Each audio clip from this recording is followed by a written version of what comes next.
Hello, I'm David Scranton, and thanks for watching, because today we're discussing the investing for income strategy and if it will work for you and your retirement. So today now it's time to bring in some guests. I want to bring in, of course, Jeff Small, president of Arbor Financial Services, a retirement income store in Melbourne, Florida. Jeff, it's great to talk with you as usual. Great to see you, Dave. Right. And we also want to bring in, Jeff, today's special guest, and that's Peter Schiff. He's the chief economist and global strategist of Euro-Pacific Capital, a division of Alliance Global Partners. Peter, thanks for being back with us on the income generation. Oh, thanks for having me back on. Peter, I've seen you in the airwaves a lot lately, and the last time you were on the show, you and I had a pretty spirited debate on the causes of inflation, but I think in retrospect, we were probably both right. But the next question is, we've got high inflation. We don't really know what the real numbers are, but in your estimation, do you think it's going to be more transitory, or are we in a permanent phase of accelerated inflation? Where do you think we're going? Well, I'm certainly in the permanent camp. The forces that are underlying these trends are actually going to intensify. So as bad as inflation is in 2021, it's likely to get a lot worse in 2022, and then worse still in 2023. So we're going to be living with inflation for a long time in the United States, increasingly higher levels of inflation. And since the Fed is going to do nothing to put out the fire, in fact, everything the Fed does is going to make the fire burn hotter.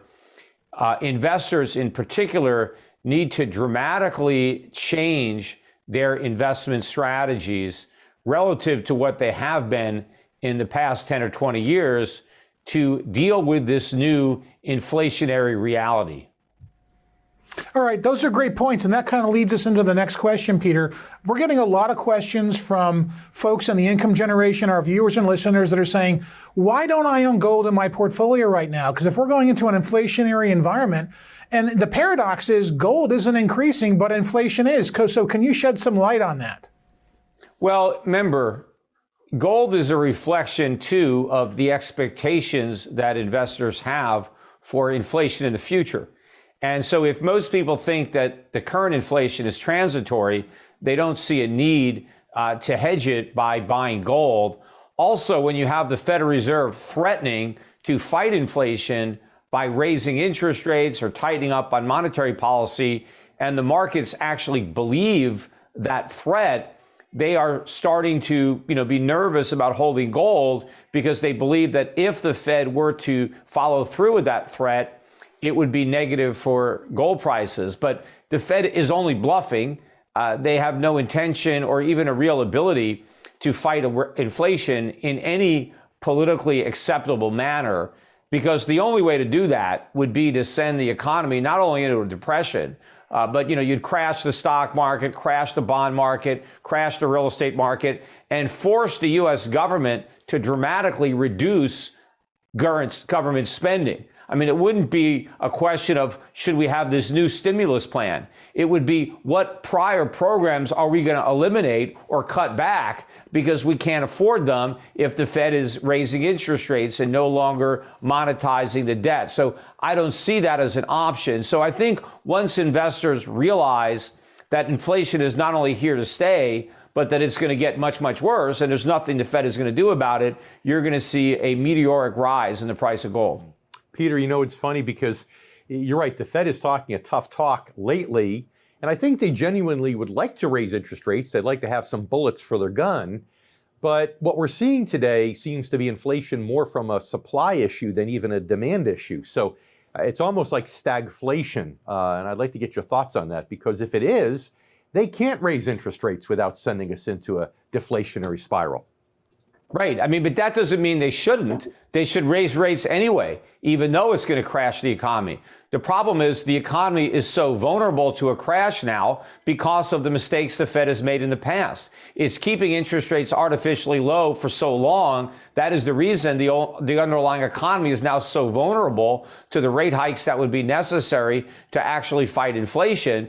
But yes, I believe that it is stagflation. The U.S. economy is going to get much weaker. In fact, we may even have a contraction in the third quarter. You know, the latest numbers from the Atlanta Fed was a 0.5% gain, but we just got the trade deficit numbers out this morning. I think it was September's number, just a shockingly bad number. I mean, not only was it a new all-time record high, something like $95 billion in merchandise trade deficit in 1 month, it just completely destroyed the prior record, which was set just last month, which was about $88 billion. So we're way above estimates, all-time record high. This is a big subtraction from Q3 GDP. So we'll see if it takes enough away from GDP to actually tip the quarter into contraction. But more importantly than that, the size, the enormity of this trade deficit really evidences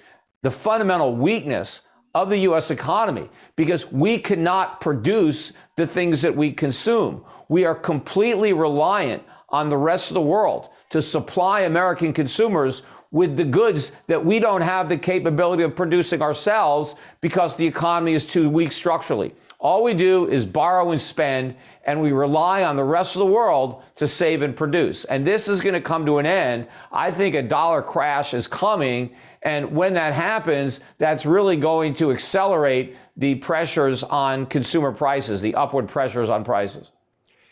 Okay, so if I were to play devil's advocate, I'd say a lot of the Western world is really not in a much better position than we are. So that brings up the question as to how does this whole thing end? You know, normally when you start to get the printing of money and the creation of this inflation, as we've seen just recently, it does cause a crash of a currency if it's only in one country. But it's in other countries. Hold on a second. Hold on a second, Dave. The money printing can't stop, and I'm sure Peter will agree with this, because now it's a doctored economy, but permanently doctored. I call it the Frankenstein economy. Peter, what are your thoughts? Well, yeah, hey, look, it's like a drug addict. If you're addicted to drugs, you can't stop taking the drugs. But that doesn't mean you shouldn't quit. It just means that when you do quit, you're going to go through withdrawal. And we would have a massive economic financial withdrawal if the Fed took away the monetary heroin, but they're not going to do it because they have no stomach for the withdrawal. But your point about other countries having similar problems, that's not true when it comes to trade, because we're having trade deficits because the rest of the world is having surpluses. So the world doesn't have America's deficit problem. The world has a surplus with the United States. It's America that is living beyond its means. It's the rest of the world that is making that possible by producing the stuff that we can't. So the rest of the world has the capacity to produce, as evidenced by their enormous surpluses with the United States. So we've got this vulnerable service sector economy that is incapable of production. And so we depend on the rest of the world in ways that the rest of the world does not depend on the United States.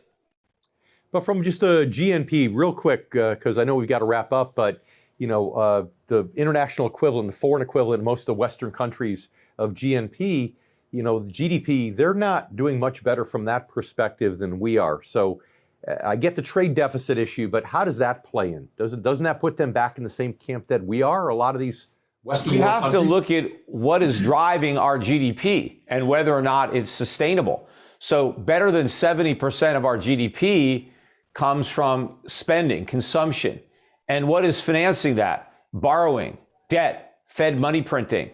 So our GDP is really a bunch of fluff.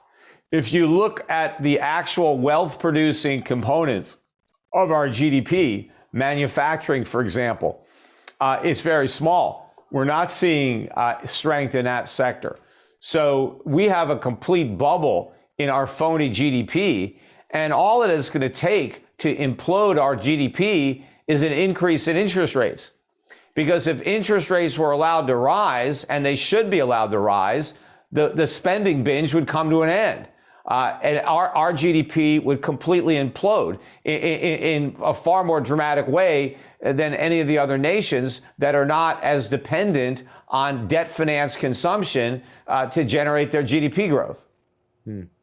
All right, Peter Schiff, it's been our pleasure, and thank you for joining us as usual here on The Income Generation.